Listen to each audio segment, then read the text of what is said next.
Talcott Mountain Science Center's Scistar satellite network presents On the Shoulders of Giants.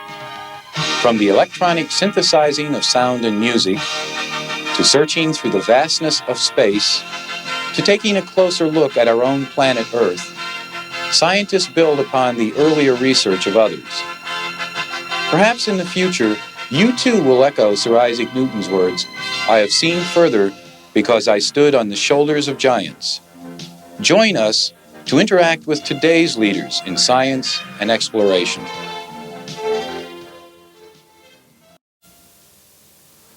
Welcome to our spring session of On the Shoulders of Giants.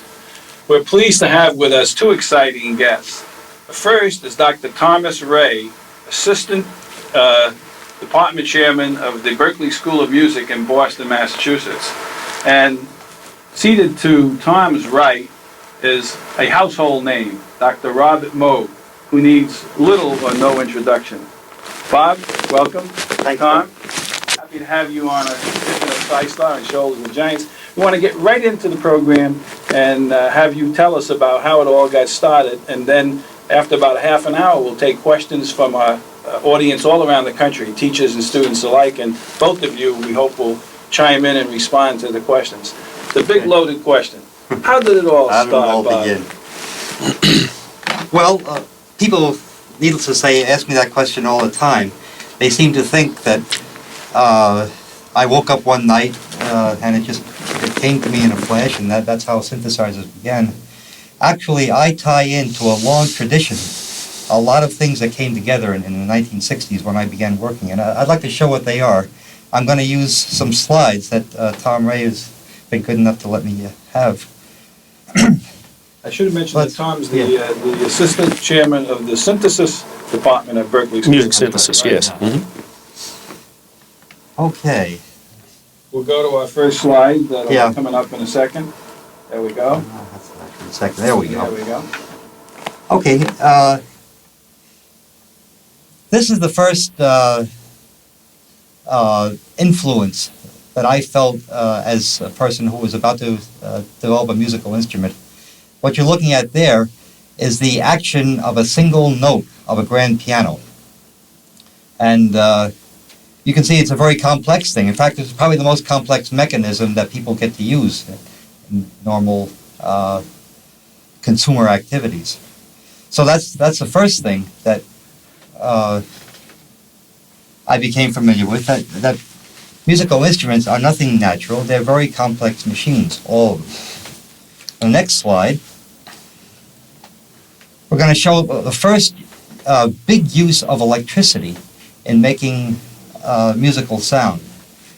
What we're looking at here is a part of an electrical generator that was actually the sound-producing element of a musical instrument. The instrument is called a telharmonium, and it was developed in the first decade of the 1900s. Next slide shows the whole generator put together. And there are actually 12 separate generators that produce all the tones of the scale. And these tones were played from a keyboard. And there it is. Now you'll notice there's no audience. The reason there's no audience is that this telharmonium was played out over wires. And here they are. Here is the distribution room. It looks very much like a telephone distribution room. Wow. And that's what it was, in fact. Those are telephone lines going out to subscribers to this service. So in the early 1900s, this was not only the forerunner of the synthesizer, it was also a forerunner of Muzak. Was it pumped around the places? No, it was too big for that. It was an installation. It was not a musical instrument. It was not a system. It was an installation. It was delivered to New York City from Holyoke, Massachusetts on several railroad cars. Wow. So that's one thing that not only I, but everybody who was interested in new ways of making sound knew about as part of our tradition. This led fairly directly to one of the first electric organs, the Hammond organ. And here's a picture that shows the principle of that. Right in the middle of this picture is a very, very small generator being driven by a motor. Now, instead of having something that weighs tons, we have something about the size of a quarter, and the signal that it produces is so weak that it needs to be amplified electronically. The Hammond organ, which was introduced in the mid-1930s, became an enormously popular instrument, mainly because it sounded so good on radio, and also it was very reliable, and it did perform the functions of an organ, although it didn't sound exactly like a pipe organ. Were a lot of these sold? Hammond organs, enormous number. In fact, they were used right up into the rock and roll era, that same design. Can we see the bottom of that slide a little bit, please? Can we, And we're talking about a lot of money, too. These were a lot more expensive than... Yeah, I think they cost over $1,000 then. This goes back to the 30s. This is a drawing out of a popular magazine of the time, and down the bottom it says tones or quality being synthesized. So people were already playing with the idea of actually making a sound up out of its component parts, of synthesizing sound using electronic means. This is back in the 1930s.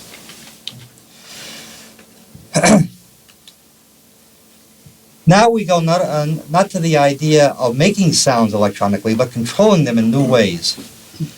This person here is depicted in the late 20s or early 30s.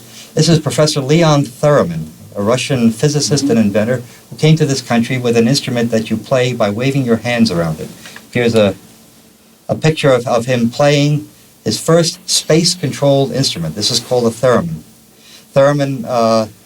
Theremins were made by RCA in the early 30s, and there were several artists who concertized on them. The best known was Clara Rockmore. Here's a jacket of her of a record that she has made recently. I'd like to play a few seconds now of a videotape that my wife and I made of Clara Rockmore's playing about 13 years ago. Can we have the videotape, please? We'll go to that tape as we get ready. Okay.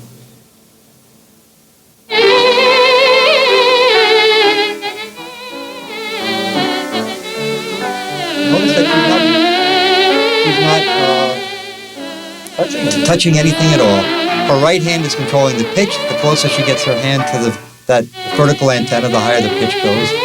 Her left hand is controlling the volume. The closer she gets her hand to it, the softer the note gets. So she's actually shaping the notes with her left hand, determining the pitch and the vibrato with her right hand. She's a professional musician. Clara Rockmore is the greatest thereminist. The only one who actually became a true classical performer in every sense of the word. But she was a classical instrument player in addition or before the theremin? Yeah, she approached the theremin from the point of view of being a trained virtuoso violinist. In fact, her sister is a virtuoso pianist, and they concertized throughout Europe before they came here. And she's still alive, I understand. That's right, she is, and she still plays her instrument. That instrument that you saw there was built by Theremin himself, and it still works today. It's full of vacuum tubes and all sorts of wires. And I don't want to break your nice train of thought here, but I know this weekend you told me you just spent a couple of days with her in New York repairing this instrument, which is 60 years old? It's 60 years old, yep. Wow.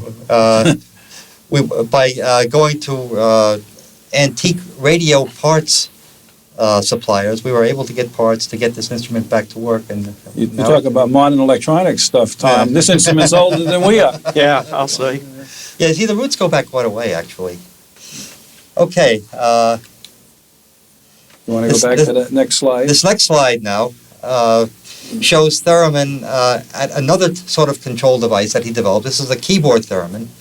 Technology being what it was in the 1930s, he had to tune every note with a separate knob.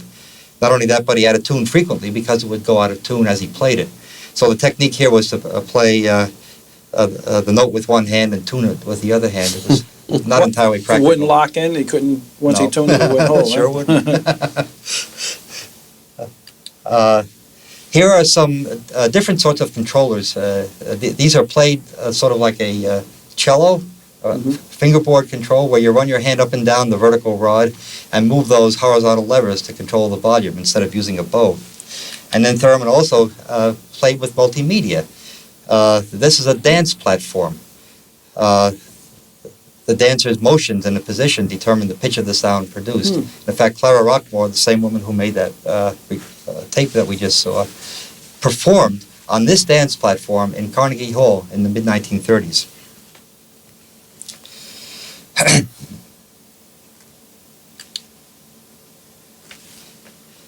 So, these were two aspects of technology that influenced us greatly. First, the idea, the notion of making sound electronically, and second, the notion of being able to control it in different ways.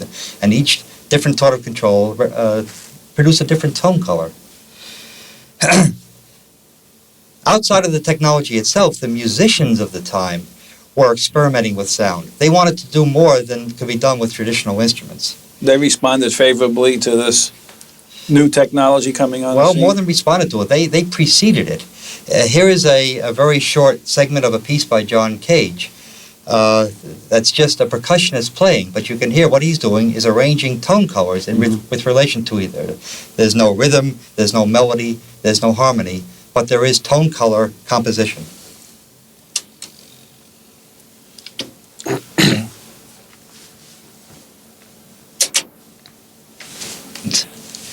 Our students know about John Cage because I remember they heard his composition where for 1 minute you don't play anything, you just listen to the environment. Maybe not. There we go. Let's go with...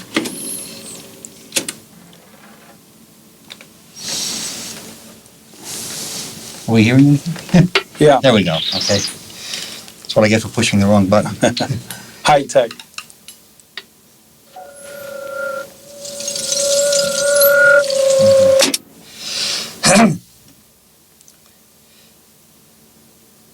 By taking electronic instruments like this, you could get an even wider variety of sound. Whereas Cage composed that segment we just heard for percussion instruments, this piece by Xenakis now uses electronic instruments to achieve his vision. Oh, this one.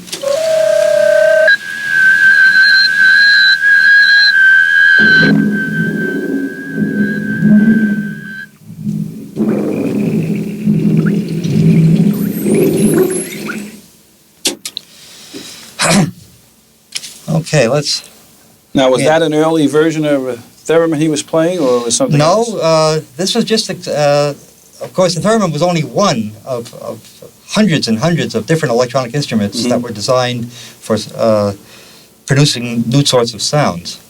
And I don't know what that was. That was probably some unlikely collection of instruments that somebody helped Xenakis get together. Getting back to Stockhausen, he was one of the best known... can we have the slide, please? Yeah. Okay. He was one of the best known composers to look to the new electronic medium. It wasn't just making new sounds, but actually thinking of them in different musical ways. Whereas a traditional musician would write notes on a staff, Stockhausen made a graph, and on that graph, those rectangles represent the pitches and the bandwidths of noisy sounds, that sort of sound. And those triangles down below represented what we call the envelope, how the sound built up and decays. So, for instance, that one on the left there that rises slowly would sound like that, and the ones on the right, which go the other direction, would sound okay. I'm sure Stockhausen did it better than that. Kids are using a program somewhat akin to this now. Someone's developed a commercial version with colors and rectangles and geometric shapes. Sure, you know, this is a concept that we take for granted today, but back in the 1930s and 1940s and 1950s, this was all strikingly new. This is an electronic music studio in Utrecht, Holland. And this is the sort of equipment that musicians initially used to produce electronic sounds. It was like an early computer lab almost. Yeah, not only that, but it was such a mess that a musician couldn't work alone in something like this. He had to have an assistant, so a musician typically would sit with his score in front of him or his notepad, and the technician would run around and put the patch cords in and turn the knobs. Can we darken that a little bit, please? There we go. This is an instrument out of the French radio. It shows you the different things that were combined. Right in the middle of the picture is a device that plays a loop of tape at different speeds. And in the lower right-hand corner is a one-octave keyboard. So you could change the speed at which this tape played and play 12 notes of the scale of anything that you could put on a tape. This is Vladimir Usichevsky, the founder of the Columbia-Princeton Electronic Music Center in this country. And here he is in his very first experiments with the first tape recorder that Columbia-Princeton ever had. He's actually working with microphones at his piano, and his tape recorder is in his kitchen. This is in his apartment. As an interesting side note, that mess of electronics there is a mixer that was made for him by the man who was to become my lab instructor at Columbia University. Oh, what? So that's, Was this all happening at the same time the mechanical music was coming along? Are they in competition? You know, I'm specifically player piano types and all. well, player pianos had pretty well died by this time. Now we're talking after the World War II. Oh, okay. This is 1951, this picture here. Mm-hmm. Okay. By 1960, Usichevsky, and this is Otto Luning on the left, a well-known American composer, had set up a complete studio at Columbia University, and they had not only tape recorders now, but a variety of instruments that you could connect together with patch cords. You see those wires hanging down there? Mm-hmm. One instrument would make a sound, another instrument would filter it in various ways, and then that instrument between the Luning and Usichevsky was a mixer to combine sounds. Then they'd be recorded, and the sounds would be spliced together by tape splicing. Speaking of mechanical music, here's a combination of mechanical and electronic technology invented by Harry Olson, who in the 1950s was the head of RCA Laboratories in Princeton, New Jersey. This is the RCA electronic sound synthesizer. Speaking of taking up a room, this one took up a big room. The sounds were made electronically, but the control was by a paper tape very much like a piano roll. And there you see a musician or a technician typing holes in the piano roll to program the instrument. Looks like you have more than one operator or a player, or is that just another station? I guess you could have a duet if you wanted to. Two of them there. This is not the kind of equipment you have now at Berkeley, Tom. Yeah, No, certainly I think not, you have no. state-of-the-art. No, Exactly. but this directly preceded it, really. Yeah. Here's a page that shows how the coding of that piano roll-like affair went. Instead of turning on 88 notes, you only turned on around 4 notes, but the rest of those holes going down the paper were for other properties of the sound besides pitch. You could determine the tone color, you could affect the envelope, you could even affect how the notes glided from one to the next.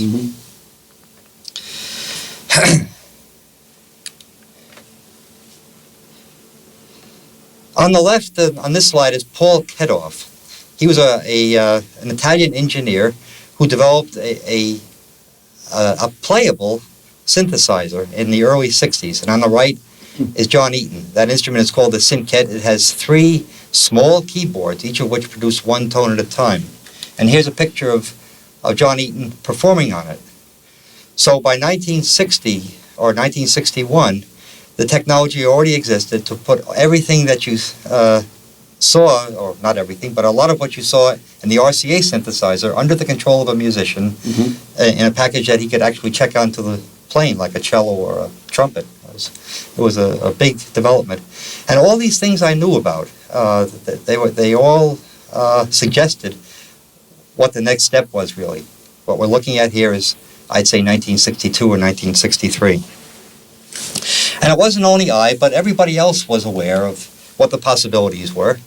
Here's a drawing, it's certainly not a photograph, it's a drawing out of a popular magazine of the 1950s of a hypothetical device called a compositron.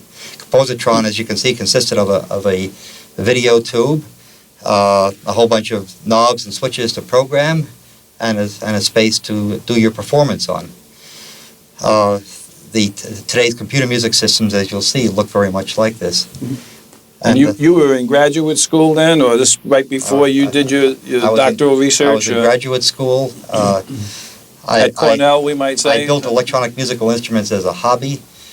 All this was sort of going on in the background while I did my day-to-day studying. Is it fair to, the title of our program, On the Shoulders of Giants, so you were building on all this other bits and pieces of knowledge that were sort of fragmented?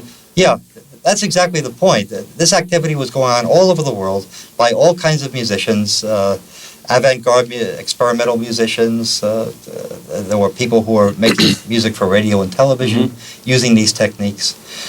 And people were talking, and there was actually writing about what the future might bring. And here's one cartoon.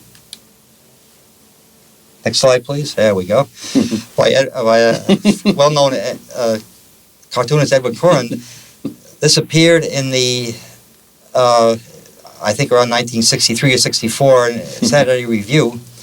This was considered funny at the time, but nobody'd laugh at it today. We would take something like this for granted. I was laughing because it still looks like a piano from the other side anyway. The slide's backwards, but that's okay. We recognize it anyhow. Yeah. But with the miniaturization of electronics, you don't need the big case to house it. You got it all now in something about the size of a keyboard. So when I was at the end of my graduate studies, I met a composer who wanted to make this sort of music. Now, he didn't have a grant, and he wasn't employed by some big company. He just had these sounds that he heard in his mind, and he asked me if I knew anything about equipment to make this sort of sounds. I told him sure I did.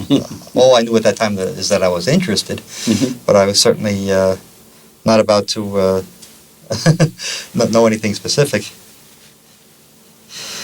Well, this musician's name was Herb Deutsch, and he described the sort of sounds as sounds that moved a lot, sounds that would go up and down like a siren or like a trill. He made the sort of sound with his mouth and whatnot. And I said, well, why don't you come on up? I'll see what I can put together for you. And this was in the spring of 1964, in the summer of 1964. Next slide, please. It's starting to get a little bit like what we see today. Well, this, as it turns out, is the first instrument, complete instrument that we came up with. And of course, it didn't look like this from day one. It was just a mess of stuff on the bench. But in the left-hand cabinet, those, I have it. There we go. They're individual panels. Each panel is a module. Each module does one thing and one thing only toward either generating a tone or shaping it in some way. Was this actually a Mark I Moog synthesizer? This is it. This is the first one? Yeah, today this instrument that you see here exists in the Henry Ford Museum in Dearborn, Michigan. I haven't seen it. Is it in the Smithsonian or someplace? Yeah. Smithsonian wanted it, but all they would guarantee is that they put it in the basement. The Henry Ford Museum put it out. So put it out where it's I'd like to show you musically what this sort of modular equipment means to a musician. Well, before I do, I'm going to play a little of John Eaton's playing here on the Synket.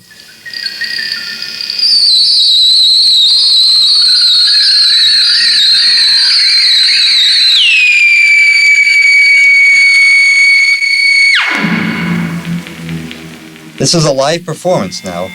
This is not using tape at all. Okay. Now, next I'm going to show you what a raw electronic waveform sounds like.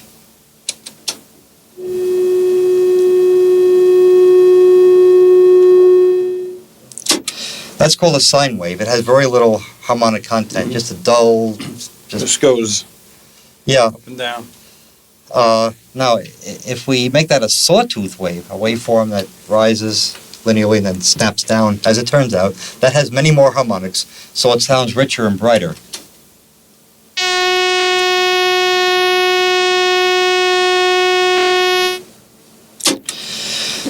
So those two waveforms and a couple others were available from one of those modules.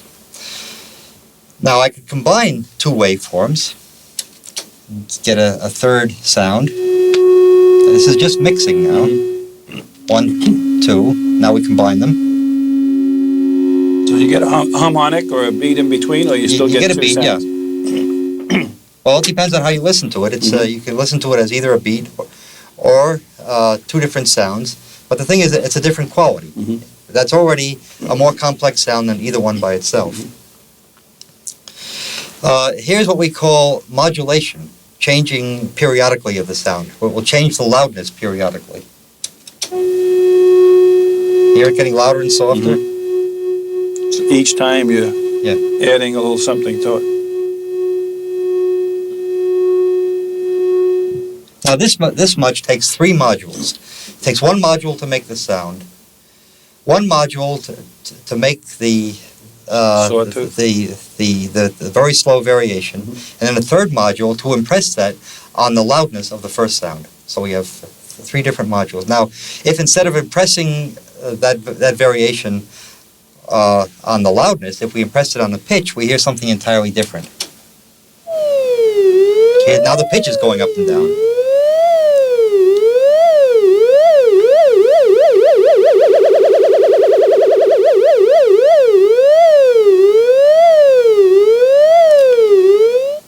So we've done that all those sounds we've done with just 2 or 3 modules. And we've connected them together with patch cords. And I'm going to show you one more module, one that's called a filter here. This picks out individual harmonics and emphasizes them, and change the tone color continuously. Oh, I jumped ahead of myself here.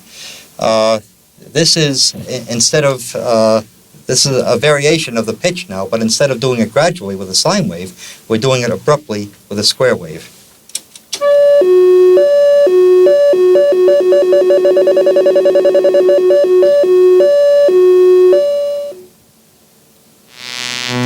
Okay. Now, here's a simple tone with all the harmonics, and here it is with the filter.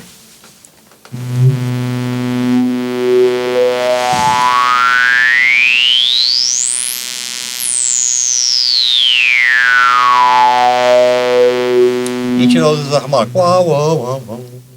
Okay. So that's what Herb Deutsch and I had at the very beginning, and that was enough for him.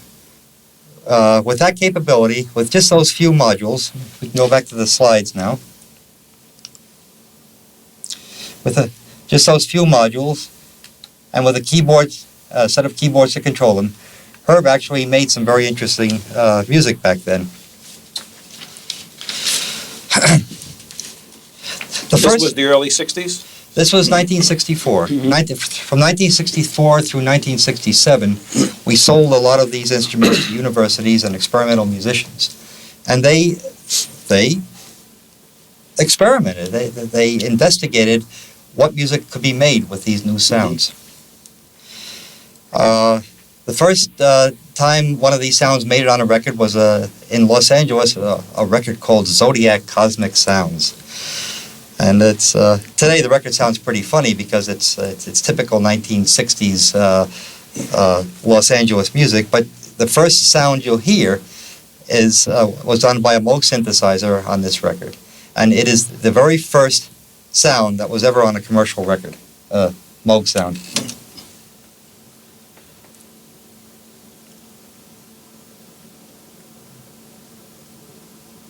Do we hear anything?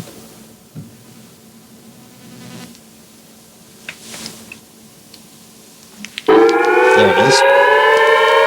That's it. Did that win an Academy Award? Yeah, well, it got the musicians pretty excited. They've never heard anything like that. Listen. Of course, this is all drums now and guitars. You You can hear that wailing in the background. That was their big excitement. So that record is called Zodiac Cosmic Sounds. And that took you from the first time to this was, what, 5 or 6 years? What you heard there was made in 1967. So I began 1964, 1967. That was 3 years. Mm-hmm. Meanwhile, a lot of musicians came to us and had their own particular vision. One of them was Walter Carlos, who was a recording engineer in New York City and also a very good musician, a creative person. Carlos set up a studio in his living room. Can we have the slides, please?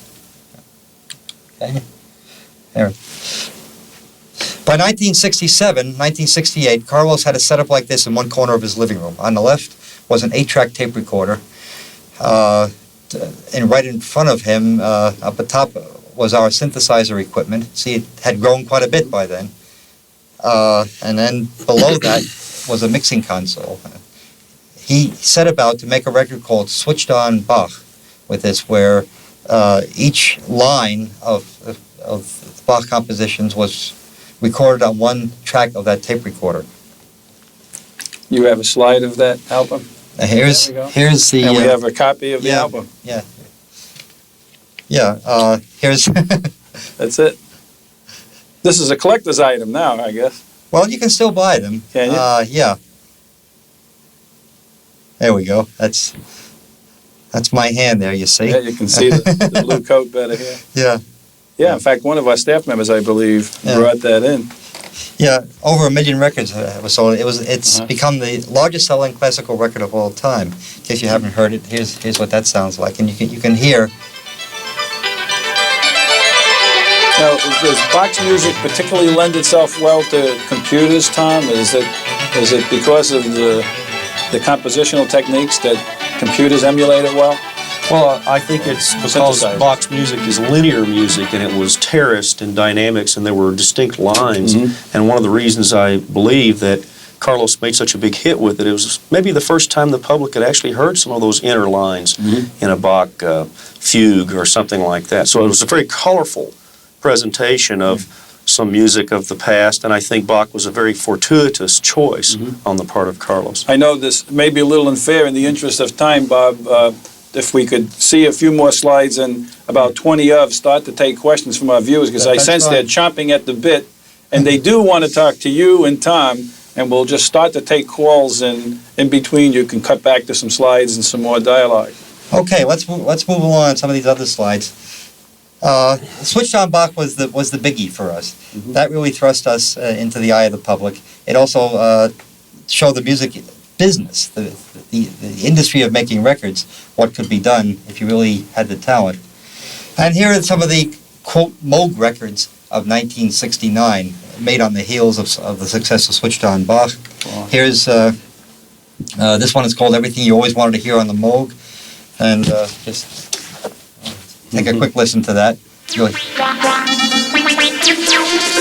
Got two of my favorite songs in it, Bolero and Malagueña. Yeah, all together too. How about that?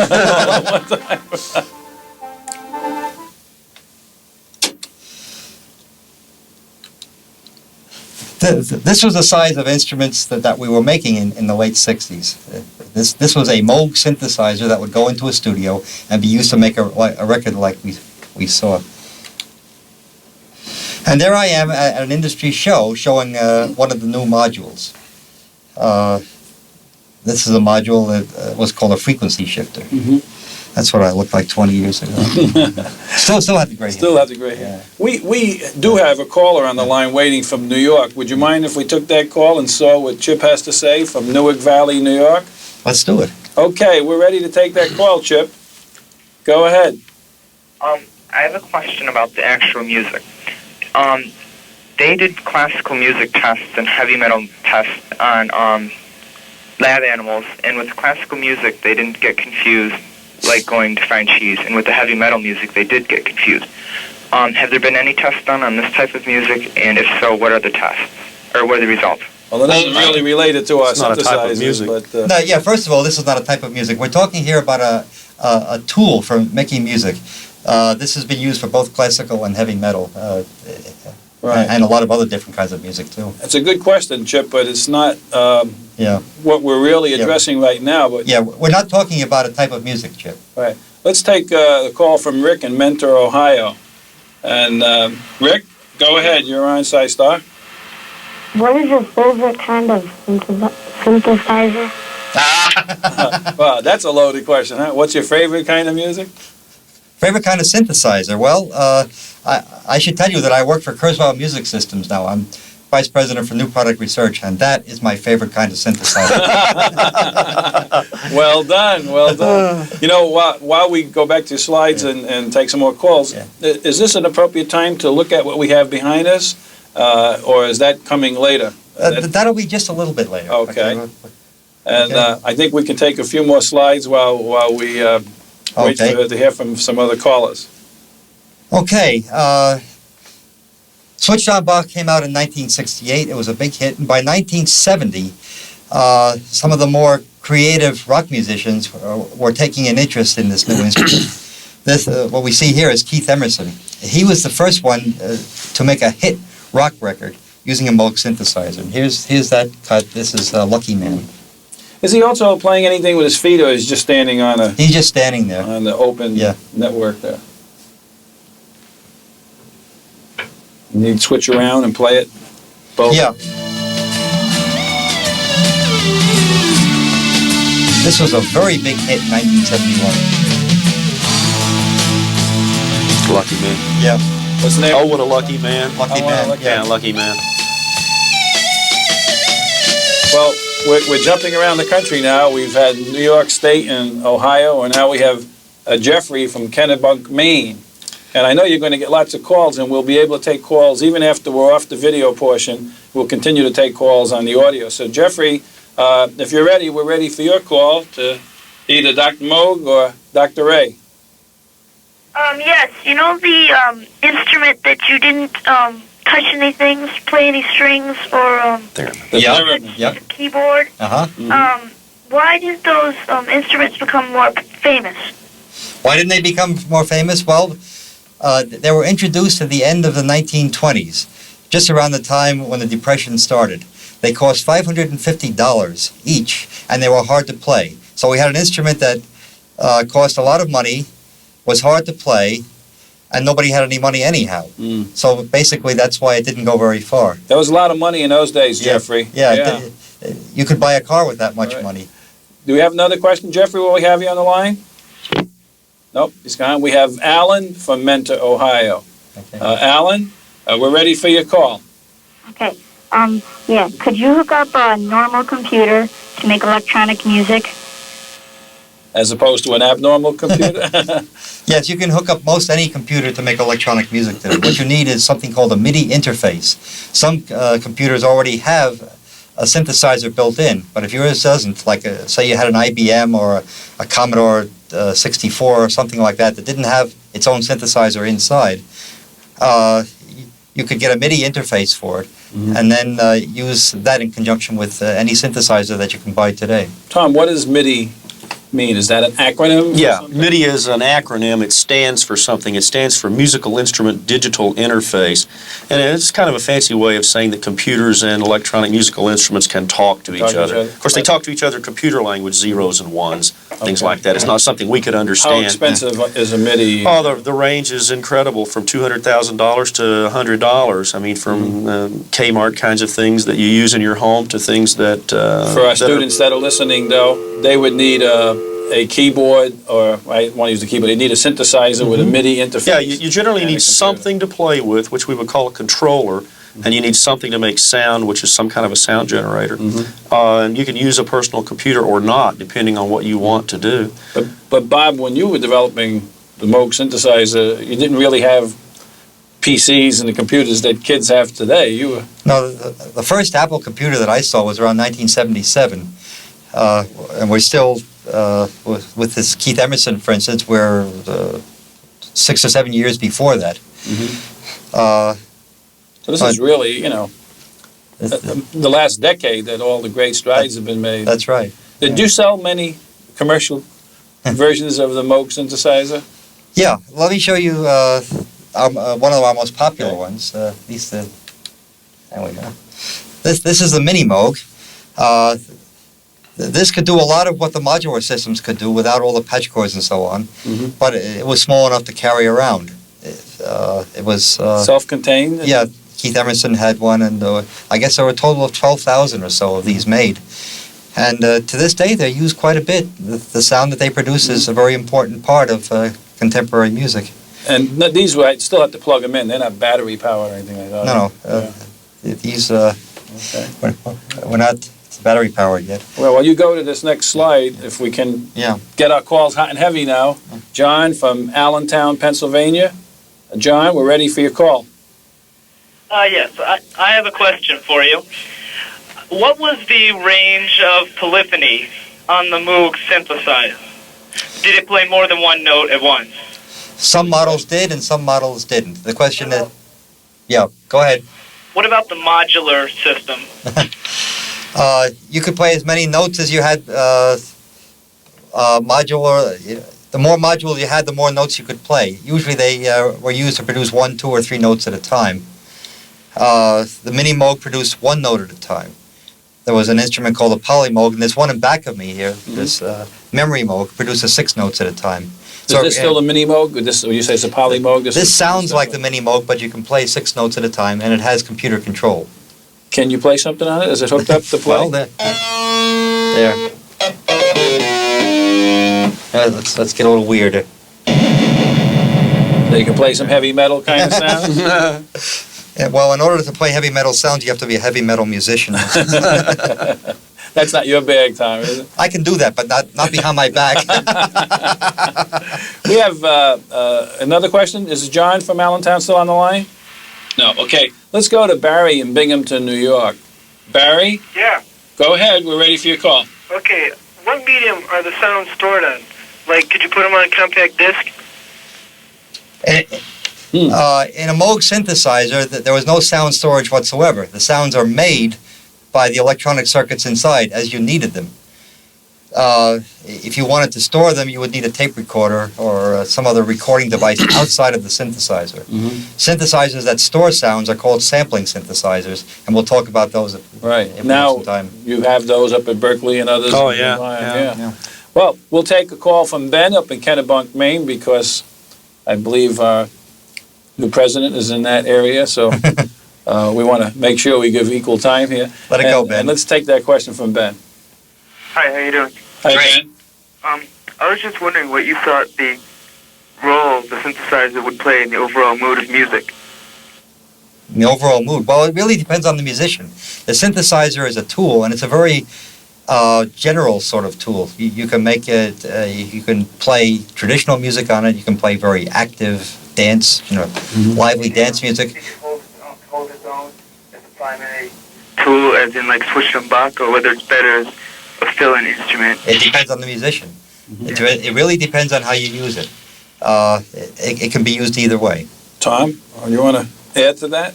Yeah, Does it stand on its own? Or? Well, I think it can. There's a variety of styles, but increasingly in pop music, you've got all kinds of persuasions. You've got people that will do everything with synthesizers, or people that will use it as color, background, fill, harmony kinds of things. What if you sample into it other instruments? Trumpet? As a matter of fact, that is done. It can become almost any instrument you want it to become, can't it? That's right. The Kurzweil in particular is what we have at Berkeley, and you can actually digitize instruments as though visually you would think of it as a motion picture. As you walk across the stage, you take a lot of pictures, you put those together, it looks like movement. The same thing audio, except it takes thousands, it takes 20, 30,000 a second to make an audio snapshot. And they're typically hooked into Macintosh computers at the Berkeley campus? That's right, yeah. We have 3 laboratories in which are Macintosh-based, and we have about 180 music synthesis majors and have about 500 students in our total program. I imagine Bob is a frequent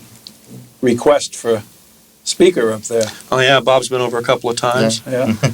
Bob, we have Scott from Luther, Oklahoma, and we'd like to take that call. Scott, we're ready for your call. Yeah.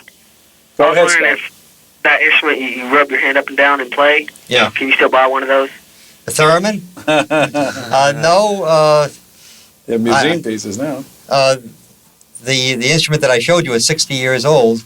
Some have been made since then, but I don't think anybody's actually making them today on a regular basis. Scott, it's amazing that when you see that instrument, it looks pretty advanced, that it is as old as it is. That shocked me. I thought theremins came along actually in the 40s or 50s when I first saw them played. I didn't realize it was invented around... Professor Theremin's original patent was in 1925. Oh, good. Wow. That's a little older than you, right? Hey, it's older than me. It's older than the three of us put together. We have Stacy from Mentor, Ohio. Stacy, go ahead. Does the name synthesizer little louder, Stacy, please. Does the name synthesizer mean something, and if so, what? That's a good question. The word synthesizer means to put together a whole something out of its component parts. If say we had synthesized rubber, that means we would take all the chemicals that go into rubber, put them together to make the substance we want. In the case of a sound, we take one part of the sound at a time and connect them all together, get each part the way we want, and then connect them all together to make the complete sound. So a musician thinks of using a synthesizer as really putting together the sound out of its individual parts. That's a very good question, Stacy. And I warned you, Bob, that we would get lots of calls, and you may never get to finish your slides, so you'll have to forgive us, but we'll try to come back to them. We have a call from Michelle from Newark Valley, New York. Michelle, we're ready for your call. Hi. How can you create sound, and what is actually making the sound in the synthesizer? Okay, that's another good question. See, now we're getting the fundamental questions. We're coming full circle. Okay. The sound that you hear is coming out of the loudspeaker in your video monitor, and that loudspeaker is set into motion, is made to vibrate by electrical waveforms. Inside the synthesizer, those electrical waveforms come from special circuits. And that's my job, is to design those circuits. And we have Ted from Allentown, Pennsylvania. Ted, take your call. Yes, hello. I'd like to know, don't you think the digitizing of music has digitized the musicians of today? In the sense that you don't have individual musicians playing their own instrument. You have a pianist or whatever being able to create any sound, a saxophone, a violin, or anything. What do you think about that? Ted, that's a good question, because I thought you were going to say digitized or traumatized, because we talked about that at lunch, and that was a pretty heavy discussion going on with all the musicians at lunchtime. Well, what we're doing here, in the case of a sampling synthesizer, is enabling a keyboard musician to play the sound of an acoustic instrument from the keyboard. Now, that's different from playing the original instrument. That's giving more sonic resources, more sound resources to the keyboard player.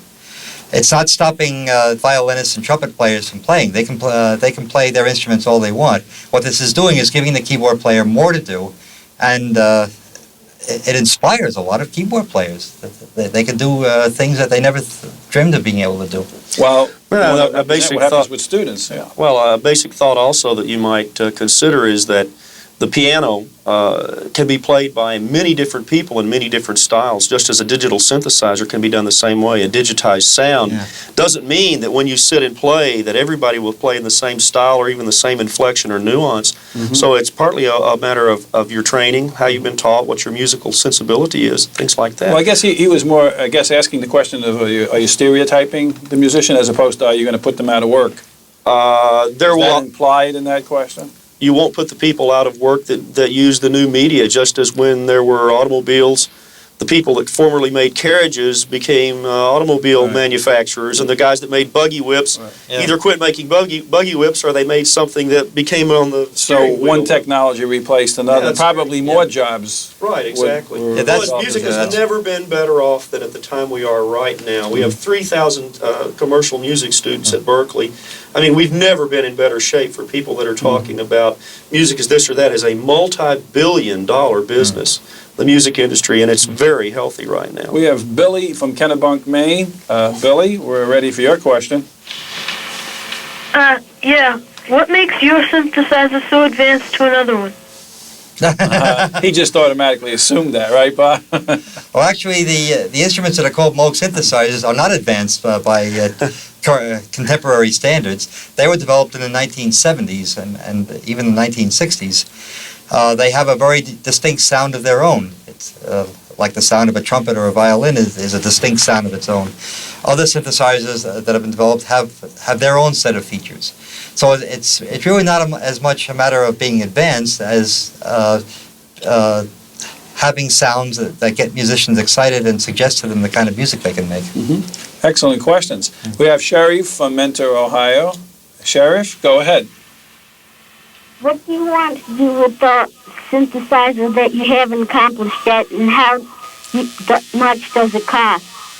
Where do you want to go from here kind of question? Yeah, well, I think we're just beginning.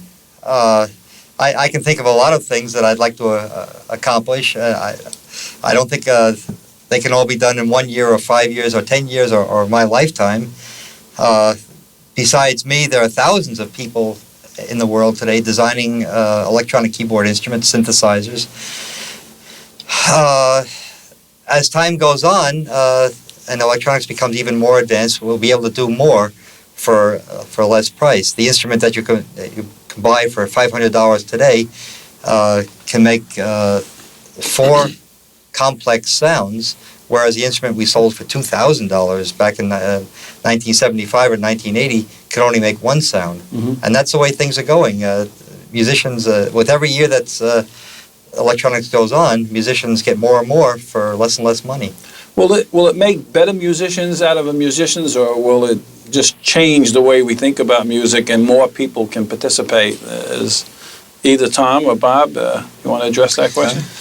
Well, I think I'm not sure it'll make better musicians one way or the other. I mean, you can play well on a Stradivarius violin, or you can play well on a Roth violin. Mm-hmm. Or you can play badly on exactly. You can play badly on both, and having the Stradivarius doesn't necessarily mean that you're going to have that. But I think the important thing to say is that it's this century's contribution to musical instruments, just as metallurgy and machining and woodworking made the instruments of the orchestra. They were all based on technology. And this century's technology, of course, is silicon technology. It's electricity. Yeah. So this is a very organic and natural flow from instruments of the past to instruments of the future. And I don't think that that flow will be interrupted. As Bob says, I think there will be marvelous new things in the future, maybe things that you blow, and we're seeing that now in bow, and it won't just be keyboards. It'll be a variety of ways of playing sound electronically. When we give a plug for one of our presenters, Shoulders of Giants guest in the fall coming, Alan Kay with Apple Computer is a real guru in that business, and he said that computers today are kind of where music was at the time of the Gregorian chant. And when we develop harmony with computers and parallel processing, we will see a breakthrough somewhat akin to the development of the printing press and the revelation it brought to the masses at the time of the Gutenberg invention, so that you may be remembered in the future as the Gutenberg of modern times, and especially as it ties in with the computer of the future. We're going to take one more call from Oklahoma and remind our viewers that they can stay tuned with us, and Dr. Ray and Dr. Moog will continue to take questions after we're off the video portion. And we'd like to go to Tracy's call and let Dr. Moog have the last word as we thank him for being with us today, and also Dr. Tom Ray from the Berklee School of Music, the chairman of the Music Synthesis Department. Tracy, go ahead. I think you may get the last question or two here into Dr. Moog. Tracy? Yes. How much does it cost to buy a thermosynthesizer? A thermal synthesizer. Thermal synthesizer. That's a new one on me. I think maybe Tracy means the theremin, like the one you saw the woman playing. Is that it, Tracy, the theremin? Yeah. All right, that's not really a synthesizer because it's a complete instrument. That's what we showed earlier on that videotape of Clara Rockmore's playing. So they're really not available. They've gone through a stage, and there are a few around, like old instruments. That's part of history right now. All right. Thank you. We have Josh from Pennsylvania. Josh, go ahead. We're ready, Josh. All right. I've read about mini Moogs being MIDI'd up if Mini Moog is analog and a MIDI interface is digital, how is it possible to go from one to the other? Well, let me first say that you can have an instrument where the sound is produced by analog means, but the control of that sound is by digital means. And the fact that this memory Moog here is just such an instrument. Now, as to what's analog and what's digital, they are two different electronic technologies. I don't think there's really time to go into them. One has more to do with computers, and the other has more to do with radio and voltages. But they can both make sound, and they can both be used to make synthesizers. Excellent questions, and we're getting the technical ones now toward the end, and we hope we'll continue to get some in the audio portion. I want to mention to all the schools and teachers that have been viewing us today that next week we will have Dr. Carolyn Shoemaker, the champion amongst comet discoverers. She is probably going to break the record for anyone in the past, as well as all astronomers living, for comets discovered, and we'll be looking for you next week when she's with us to tune into On the Shoulders of Giants and Scistar. We're going to take one last call as we sign off today's program from Christina in Mentor, Ohio. And Bob, thank you so much for being with us. We have to have you back so we can finish the beginning of the story in time. Thank you for being with us also for the last 2 days. Christina, we'll take your question from Ohio. Are any of your original synthesizers still used today? A little louder, please. Yeah. They're still used today. Yeah. Are any of them, your original synthesizers, still used today? Yeah, most are still used today. If you hear a piece of pop music or rock music, chances are very good